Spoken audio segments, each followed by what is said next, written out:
The three civil society activists had been invited individually by the Parliamentary Committee on Defense and Foreign Relations to make available any information they had in relation to the so-called UK dossier tabled in Parliament early this year, triggering a political and diplomatic storm between Kenya and its former colonial master. However, the three chose to mount a joint effort at the parliamentary session probing the authenticity of the dossier. From the onset, they raised a number of objections based on the procedures adopted by the committee.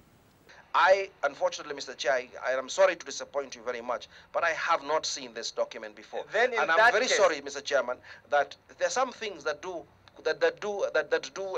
pass us by sometimes. This is the first time I've seen it. If had my name in it, I probably would have been drawn attention to it. We are willing to come back yet again once we have received the document to opine on it once we have gone through it. So what we are saying is that we have answers to your questions and we are happy to share them. The committee, through its chairman Aden Kenyan, however, appeared unconvinced. This document has been in the public domain for quite some time. I don't believe one Maina Kiai, a astute human rights activist, lawyer, will not have taken time to go through this particular document. This document has mentioned you in a number of ways. We must have that level of respect. I'm here as a friend. If I say I haven't read it, please give me the courtesy of accepting that. The matter seemed to take a new twist when Kiai dismissed the so-called UK dossier as a fake. Tell us why you think this document is fake. Those are the things we want to know. But my friend, my colleague, Mr. Githongo, has read it, and maybe he can comment on it much more directly. No. Is there anything that you know about this particular dossier? If you say it is fake, we'll take that version. If you say it is genuine and and this, we'll take that version. So we do not want to create drama here. It's not necessary, absolutely. The three activists had been required by the parliamentary committee to shed light on three issues: whether they knew the ICC witnesses, whether they had any influence on the ongoing prosecution of 4 Kenyan suspects at the Hague-based court, and whether the organizations they manage had any relations with the key nations that fund the International Criminal Court. People are there, it's fine. You know, people can be witnesses. I don't know who they are. I'm not sure who knows who they are.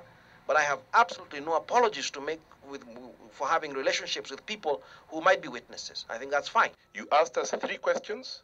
We have answered the 3 questions. With the session facing an imminent adjournment, the 3 activists engaged the committee in what appeared to be a game of wits. We had taken the trouble of actually preparing a statement in response to your questions. We shall circulate these immediately to the committee. On one hand, you say you have not gone through this document. And therefore, that is the input. Honestly, let me tell you, and you know I'm one person who cannot be cowed. Certainly only by the procedures. When it became apparent that the session would not make any further progress, Kenyan called off the meeting with directives that Githongo, Kiai and Wainaina be recalled to testify on different days once they have gone through the contents of the dossier and are able to respond appropriately to the specific allegations made against each one of them. John Githongo, Ndung'u, Wainaina and Maina Kiai are expected back before the Defense Committee probably next week as the probe on the authenticity of the alleged UK dossier continues. And if events today are anything to go by, then the honorable members can expect a similar dose of drama from the civil society trio.